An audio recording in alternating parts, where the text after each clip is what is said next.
John, the chair. go ahead, John.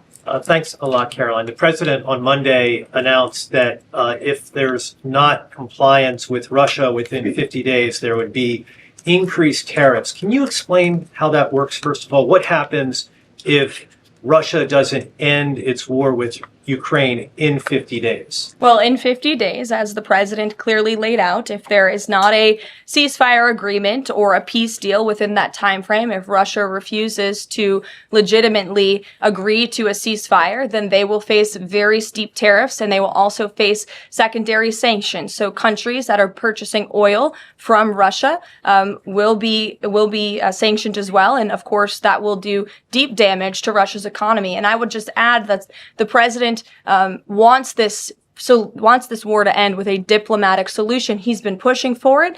This administration has spent many hours and a lot of time trying to solve this war very far away, but the president wants to stop the killing and he wants to save lives.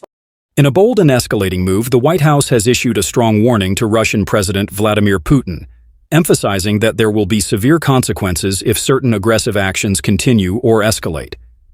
This development was reported and analyzed by Karoline Leavitt, a former White House press official and prominent conservative voice. At the heart of the warning is Russia's continued involvement in the Ukraine conflict, its cyber activities targeting U.S. infrastructure, and its growing alliances with authoritarian regimes such as Iran and North Korea. The Biden administration, backed by bipartisan support in Congress, is drawing a clear red line: stop destabilizing actions or face unprecedented retaliation. Karoline Leavitt highlighted the strategic tone of the warning, which includes potential escalations such as tougher economic sanctions, cyber counterattacks, and increased military support for NATO allies. The U.S. has already delivered billions in aid to Ukraine and continues to position troops and defense systems in Eastern Europe, signaling that diplomatic patience is running thin. Furthermore, the White House's statement comes amid intelligence reports suggesting that Russia may be preparing for a new wave of hybrid warfare, including disinformation campaigns and cyber disruptions in upcoming global elections.